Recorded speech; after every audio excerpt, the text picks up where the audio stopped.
Tout le monde dans le chat parce que c'est un renard. Je sais ce que c'est un renard. Je sais pas, gros. C'est Shipper. Pardon? C'est Shipper. C'est super. Tu connais pas Shipper? Non, je connais pas Shipper. Tu connais pas Shipper le renard? Non, je connais pas Shipper le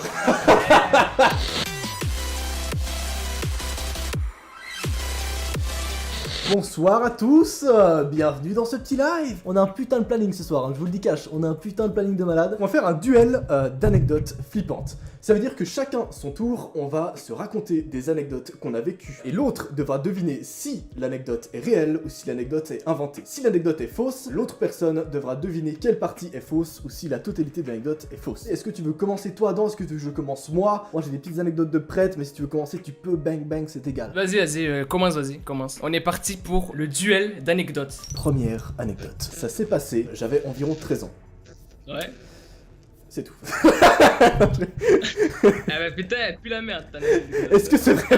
L'affaire que je vais vous raconter s'est passée lorsque j'avais 13 ans. Mais tout d'abord, pour comprendre ce qui va se passer, il faut savoir quelques petites informations. Déjà, ma maison a 2 étages. Ma chambre, elle est au premier étage. Voilà, ça c'est la première information. C'était un beau petit samedi matin. De très bonne humeur, évidemment. Je descends les escaliers. Et là, je vois mes darons qui ont déjà préparé, enfin qui sont en train de préparer le déjeuner à la cuisine. J'arrive donc en bas, tu vois, en descendant les escaliers, j'arrive à la Santa Muerte, tu vois, à l'endroit où là, il y a le papa et la maman qu'il faut à manger, donc il faut pas s'approcher, sinon tu te fais couper en morceaux, tu vois. Info à savoir, à ce moment-là, j'avais pas de smartphone à cet âge. Donc j'ai pas de téléphone. Quelques minutes plus tard, mon père part à la déchetterie. Donc il y a plus que ma mère et moi dans la maison. Autre information, depuis la fenêtre de ma cuisine, on peut voir, si tu veux, j'habitais dans un endroit, c'était la campagne. C'était vraiment, il y a les vaches, il y a les petits champs, il y a les prairies, il y a tout ce que tu veux, en fait.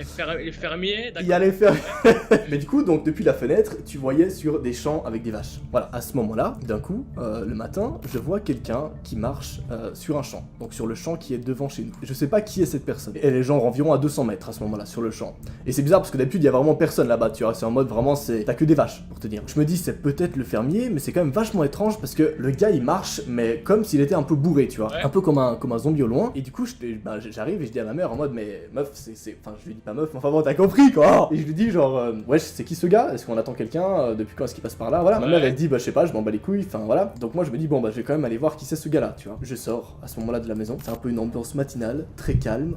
Il y a juste un petit peu le bruit du vent, tu vois. J'essaye en fait de m'approcher de lui. Et à ce moment-là, tu vois, j'avais 13 ans, donc j'étais en mode, bah tout ce que je voulais c'était jouer, tu vois. C'était vraiment en mode, peut-être que le mec veut jouer au Lego avec moi, tu vois. Vraiment, j'étais en mode, bah peut-être on va le parler, je vais me faire un nouveau pote et tout. Ouais, j'avais pas d'amis. À ce moment-là, du coup, je m'approche vers lui. Je suis environ à 50 mètres, puis à 40 mètres, puis à 30 mètres, puis à 20 mètres. Je suis environ à 20 mètres. Et à ce moment-là, je me rends compte qu'il est habillé, mais comme un gros crados, mec. Il est habillé, mais vraiment comme un clochard, mais même pire, tu vois. Il a des trucs un peu déchirés, il est foncé, il est vraiment super chelou. Pour l'instant, je pense que c'est fake, moi. Et le chat aussi. Je continue du coup l'histoire. Donc je m'approche vers lui, et là, je suis environ à 10 mètres de ce gars. Il lève la tête et il me voit. À ce moment-là, tu vas te taper peut-être une grosse barre. Il a des trucs rouges sur ses vêtements, mec. Genre, vraiment, à ce moment-là, j'étais sûr que c'était du sang, tu vois. Le gars, vraiment, il a des trucs rouges sur ses vêtements qui semblent secs, donc pas, donc, genre, ils sont tachetés de trucs rouges. Et visiblement, c'est pas son sang parce qu'il semble pas avoir de cicatrices ni rien. Donc, je me dis, fuck. Mais, vu que j'ai 13 ans, tu vois, et que je connais pas du tout les bails, bah, je suis intrigué et je me barre pas. Par contre, c'est lui qui se barre en courant. Genre, il est devant moi, il me voit, il lève la tête, il voit que je remarque qu'il a du sang. Dans le regard, on s'est compris, quoi. Il y a eu une entente mutuelle et il s'est dit,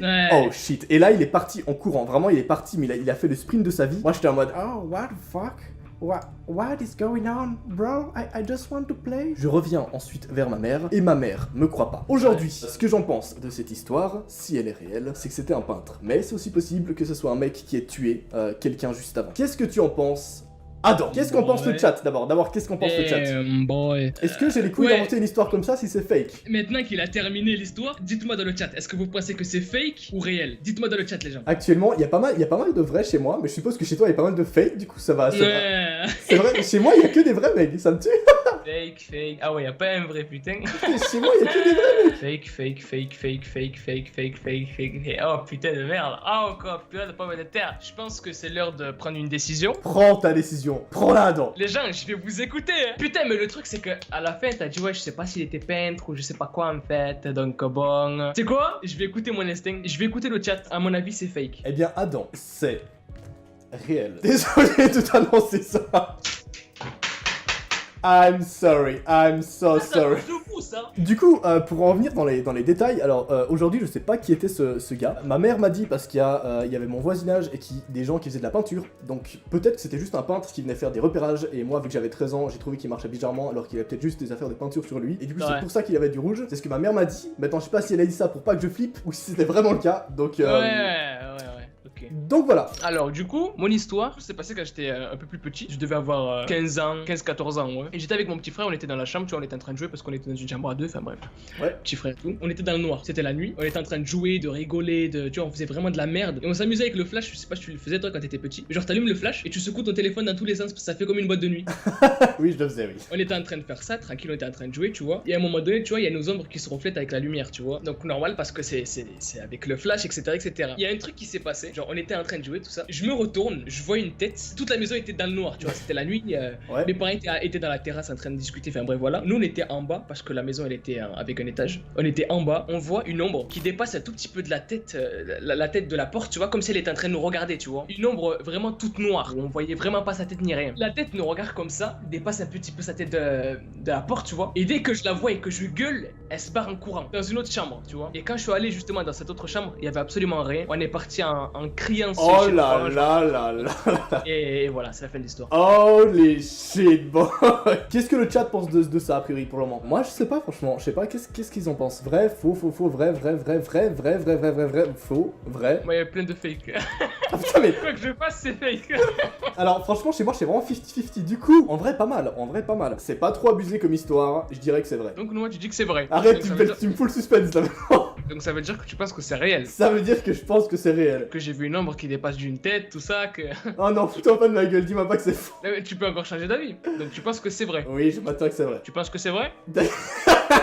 C'est ton dernier mot. Alors mon dernier mot ça sera un oui. Ah bah c'est vrai, espèce d'enculé. Oh oui. Yes, ça, putain, c'est bon ça, c'est très très bon. J'attaque tout de suite, petite musique de fond, c'est parti, attention mesdames et messieurs. Seconde anecdote. Ça s'est passé encore une fois là où j'étais à l'ancienne maison chez mes parents, donc juste à côté de la maison. Il y avait une petite cabane abandonnée. Petite cabane de fermier comme ça, tu vois. À ce moment-là, il était 23h30 et on décide avec 3 de mes potes, on va avoir approximativement 10 ans hein, à ce moment-là, donc on aime bien se faire flipper et tout, tu vois, c'était un peu notre bendo. Et faut savoir que du coup à 10 ans, bah j'étais jamais allé dans cette cabane-là, j'ai jamais osé, tu vois. Mais du coup là j'étais avec 3 de mes potes et on s'est dit bah YOLO, on y va. Important à savoir, la cabane a 2 étages, enfin elle a une espèce de petit étage en haut, c'est pas vraiment un étage, c'est plutôt une espèce de grenier. On y va direction cette cabane-là, on entre dedans, déjà on galère à ouvrir la porte parce qu'elle est bloquée et qu'elle a pas été ouverte depuis des années apparemment, mais elle finit par s'ouvrir. Et donc visiblement elle était pas fermée de base, ce qui est assez spécial et ça va être important pour la suite. On entre et là c'est le silence complet. Par contre on sent une odeur horrible et super dégueulasse. Vraiment une odeur genre de mort mec, vraiment. Il y a vraiment une odeur de mort et on entend juste notre respiration à ce moment-là, donc on entend rien d'autre. Puis d'un coup il y a un de mes potes qui gueule mec, il gueule mais comme un gros porc parce qu'il vient de marcher sur un truc le plus glauque ever mec. Il a marché à ce moment-là sur un putain de renard déchiqueté mort. Tout le monde dans le chat parce que c'est un renard. Je sais ce que c'est un renard. Je sais pas gros. C'est Shipper. Pardon? C'est Shipper. C'est super. Tu connais pas Shipper? Non, je connais pas Shipper. Tu connais pas Shipper le renard? Non, je connais pas Shipper le renard. Là les gars, désabonnez-vous de sa chaîne là. Je connais pas Shipper. suis désolé. Bon, j'arrête mon live, c'est bon, je connais pas Shipper le beau. Ah putain! Ah, mais je savais pas qu'il s'appelait Shipper mec. Tu pensais que ça s'appelait comment, Monsieur Renard? Bah monsieur... Je sais pas frère. Bref, je disais donc. Donc, à ce moment-là, il marche sur un putain de renard déchiqueté par terre. D'où, c'est là donc que venait l'odeur. Donc là, on commence sérieusement à se chier dessus, en fait, hein, vraiment. Et on se dit, putain, what the fuck, pourquoi il y a un renard déchiqueté à ce moment-là par terre? Et c'est au même moment qu'on entend des bruits de toquement au 2e étage. En mode, on entend vraiment quelque chose qui fait genre des tocs, tocs, tocs. Et genre à intervalles réguliers. Commence vraiment à arriver depuis le 2e étage. Donc à ce moment-là, on ne bouge plus, mec. On est vraiment genre, on est figé. Et c'est là que BAM! Genre la porte, elle se claque et on est littéralement enfermé à l'intérieur de cette cabane. C'est la nuit, on est au milieu de nulle part. En haut de nous, il y a des bruits et qu'un de mes potes a le pied sur un renard déchiqueté. Donc déjà l'ambiance, vraiment, on peut pas faire pire pour se chier dessus, mon gars. Vraiment. Non mais limite, on se pisse dessus, mec. On décide de se barrer en courant. Mais la porte bloque. On l'enfonce et on parvient à l'ouvrir et c'est pas fini. On entend des bruits de pas qui courent au loin. On lève la lampe de poche et on voit qu'un mec s'enfuit au loin. Vraiment, il part en courant à toute vitesse. Le soir même, on revient à la maison. Fin des informations qu'on a jusqu'ici. La théorie qu'on a à ce moment-là et qui s'est vérifiée si l'histoire est réelle, c'est qu'en fait, c'est nos voisins qui nous ont fait une blague. Par contre, le renard était là par hasard. Tu penses que c'est réel ou pas à ce moment-là, Adam? Sachant que nos voisins savaient très bien qu'on faisait ce genre de petites blagues de temps en temps. Enfin, qu'on allait faire des petites expéditions pour nous faire flipper. C'est fake, mec, c'est fake. Tu penses que c'est fake? C'est fake. Sûr? C'est fake. C'est ton dernier mot. C'est fake. Eh bien, contre toute attente, cette histoire est totalement fake. Allez, salut. Elle est fake, mais ça nous est arrivé quasiment la même chose, sauf sans le renard déchiqueté. Voilà, et c'est nos voisins qui nous ont fait une blague. Si jamais pour la petite anecdote, on a eu le même bail. Ça nous est déjà arrivé, mais c'était les voisins qui nous faisaient une blague. Et il n'y avait pas de renard mort. Voilà. Okay. Mec, je te propose que... On est Dis-moi. un peu plus dans le vif du sujet, avec la deuxième partie là.